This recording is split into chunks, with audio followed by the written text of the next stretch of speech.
دیکھیں، پوری دنیا میں صرف ایک ہی شخص ہے جو آپ کی زندگی بدل سکتا ہے۔ جانتے ہیں وہ کون ہے؟ آپ خود ہیں۔ دیکھیں، ہماری زندگی کی کہانی کے ہم خود ہی ہیرو ہوتے ہیں، اس لیے اپنی زندگی کو انجوائے کرنا سیکھیں۔ ہر نئے آنے والے دن کو گزرے ہوئے سے بہتر بنانے کی کوشش کریں۔ دیکھیں، جو زندگی کے جس اسٹیشن پر بچھڑنا چاہے، اترنا چاہے، اسے جانے دیں، یہی زندگی ہے۔ اپنی زندگی کی خوشیوں کو دوسروں کا محتاج نہ بنائیں۔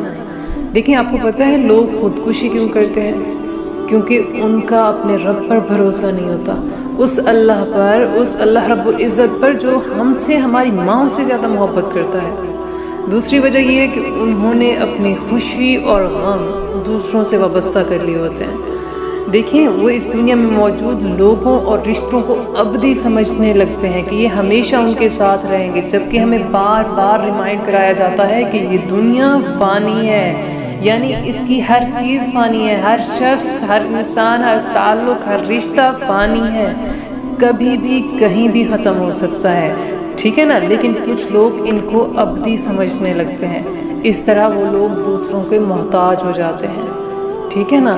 یعنی آپ خود سوچیں، جو لوگ 10-20 سال پہلے آپ لوگوں کے ساتھ تھے، کیا آج وہ آپ کے ساتھ ہیں؟ نہیں۔ کچھ لوگ اس دنیا سے چلے گئے ہوں گے، کچھ لوگ آپ کی زندگی سے چلے گئے ہوں گے۔ کیا جو تعلق اور رشتے 10-20 سال پہلے تھے، کیا آج بھی آپ کی زندگی میں موجود ہیں؟ نہیں۔ کچھ ٹوٹ گئے ہوں گے، کچھ نئے بنے ہوں گے، ٹھیک ہے نا؟ لہٰذا آپ نے ایسا نہیں کرنا۔ ہر حال میں اپنے رب پر بھروسہ کیا کریں، اپنی زندگی کی خوشیوں کو دوسروں کا محتاج کبھی نہ بنائیں، خود کو اہمیت دینا شروع کر دیں۔ دیکھیں، کسی دوسرے کو اتنی اہمیت کبھی نہ دیں کہ وہ آپ کو روند کر آگے بڑھ جائے، ٹھیک ہے نا؟ ہم لوگ اکثر دوسروں کی پرواہ کرتے کرتے خود کو ہی بھول جاتے ہیں، اپنی ذات کی پرواہ نہیں کرتے۔ ہم بھول جاتے ہیں کہ ہمیں کیا پسند ہے، کیا نہیں پسند۔ دوسروں کو خوش کرنے کے چکر میں اکثر ہم خود کو ہی فراموش کر جاتے ہیں، اور اس طرح مجھے لگتا ہے ہم خود پر ظلم کر رہے ہوتے ہیں، اپنی جانوں پر ظلم کر رہے ہوتے ہیں۔ ایک بات ہمیشہ یاد رکھیں، آپ کسی کے لیے کتنا کچھ کیوں نہ کر لیں، اپنا سب کچھ بھی قربان کر دے، داؤ پر لگا دے، تب بھی وہ خوش نہیں ہوں گے۔ مان لیجیے، ہماری سب سے زیادہ ضرورت ہماری اپنی ذات کو ہے، اس لیے آج سے خود کو سننا شروع کریں، اپنی ذات کو ترجیح دیں، اپنی زندگی کا ہر دن بھرپور انداز میں جئیں۔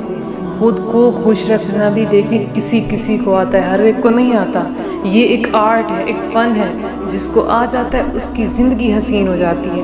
یاد رکھیں، ہمارے اپنے صرف ہم ہیں اور کوئی نہیں ہے۔